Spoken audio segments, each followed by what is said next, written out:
વડોદરામાં one day one board કાર્યક્રમ અંતર્ગત આજે રેલવે સ્ટેશન બહાર વિશેષ સફાઈ અને દબાણ હટાવવાની કામગીરી હાથ ધરવામાં આવી હતી. આ કાર્યક્રમ અંતર્ગત એક વોર્ડને પસંદ કરી તેમાં દબાણો દૂર કરવાથી લઈને સફાઈ સુધીની સમગ્ર કામગીરી કરવામાં આવે છે.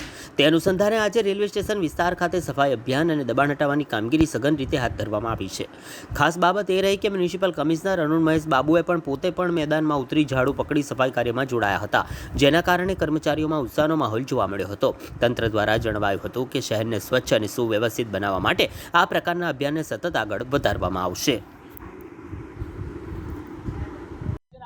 આજે વન ડે વન રોડ કાર્યક્રમ અંતર્ગત અમે રેલવે સ્ટેશન રોડથી બુલેટ ટ્રેન સ્ટેશનની જગ્યા લીધેલા છે. આ ખાસ આપણા માટે બહુ ઇમ્પોર્ટન્ટ છે. આ ફ્યુચરમાં આ રોડને અમે બહુ સારી રીતે પણ ડેવલપ કરવાના છે.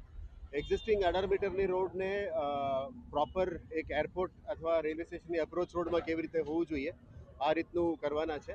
એટલે રેલવે સ્ટેશનની બહારથી લઈને બુલેટ સ્ટેશન સુધીનું જે આખું છે ઓલમોસ્ટ 2 કિલોમીટરની આજુબાજુ છે, 2.3 કિલોમીટર્સ. આ 2.3 કિલોમીટર્સને રીડેવલપમેન્ટ પણ લેવાનું છે, એટલે એને વારંવાર સફાઈ કરવાની પણ જરૂરિયાત છે. આપ જાણો છો કે વડોદરામાં વિશ્વામિત્રી સ્ટેશન જે છે એ અમૃત સ્ટેશન, ભારત સરકારના અમૃત સ્ટેશનમાં પણ ડેવલપમેન્ટ થઈ રહ્યા છે.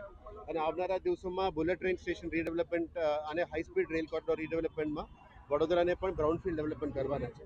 આજે રેલવે ઓથોરિટીઝ અને નેશનલ હાઈ સ્પીડ ઓથોરિટી સાથે પણ 10 વાગે રેલવે સ્ટેશનમાં અમે મિટિંગ રાખ્યા છે કે ફ્યુચરમાં આ રોડને કયા ડિઝાઇનમાં ડેવલપ કરવી, કયા સ્પેસમાં ડેવલપ કરવી, કયા માર્જિન સુધી આપણે કયા એલિમેન્ટ્સ લાવવાની છે, વિથ એડવર્ટાઇઝમેન્ટ્સ લાવવાની છે. પણ એના પહેલાં આ એરિયાને સ્વચ્છ કરવાની પણ જરૂરિયાત છે. અને એક દિવસની આ ઝુંબેશથી આ સ્વચ્છ ના થઈ શકે. એટલે મીડિયાના મિત્રોને મારફતે અમને પણ ખબર પડે છે કે આ વારંવાર અમે સ્વચ્છ ક્લીન કરીએ પણ પાછા દબાણો આવી જાય છે. એટલે એને વારંવાર ઝુંબેશ કરવું પડે છે. આજે આપણા દબાણ શાખાની ટીમ અને સ્વચ્છતાની ટીમ અને ગાર્ડનની ટીમ આ કામગીરી કરી રહ્યા છે. સાથે અમે સિટી ટ્રાફિક પોલીસને પણ સાથે લીધેલા છે, જેથી કરીને ટ્રાફિક પોલીસ તરફથી પણ અમને બહુ સારું સહકાર આપી રહ્યા છે. આવનારા દિવસોમાં પાર્કિંગનું પણ એક વ્યવસ્થિત કરીશું. ઓટો રિક્ષાસ માટે, લાસ્ટ માઇલ કનેક્ટિવિટી બોર્ડ્સ માટે પણ અમે કરીશું, જેથી કરીને એક સંયુક્ત રીતે ઓપરેશન મહાનગરપાલિકા અને પોલીસ તરફથી કરવામાં આવે, જેથી કરીને વધારે વડોદરા સિટીને સ્વચ્છ બનાવવામાં આવે.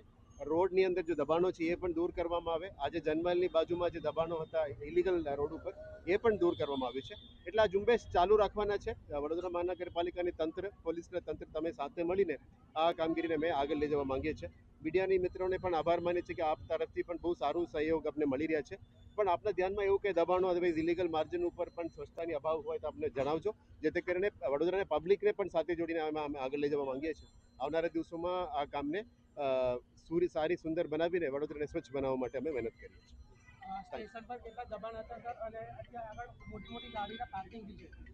અત્યારે એટલે એસીપી ટ્રાફિકને પણ અમે સાથે લીધેલા છે. પોલીસ તરફથી આ સૂચનાઓ આવી રહ્યા છે. આવનારા દિવસોમાં પાર્કિંગ લાઇન્સ પણ માર્ક કરીશું. મોટા જે પાર્કિંગ સ્પેસીસ છે એનું પણ જાહેરનામા કરીશું. એટલે ટ્રાફિક એન્જિનિયરિંગ અને ટ્રાફિક પોલીસની ટીમ સાથે મળીને એ આપણને ગાઈડન્સ આપશે. એના પ્રમાણે અમે જાહેરનામા પણ કરીશું. પણ જે ટેમ્પરરી દબાણો છે એ દૂર કરવામાં આવી રહ્યા છે અને આવનારા દિવસોમાં પરમનન્ટ પાર્કિંગ માટે પણ વ્યવસ્થા કરીશું.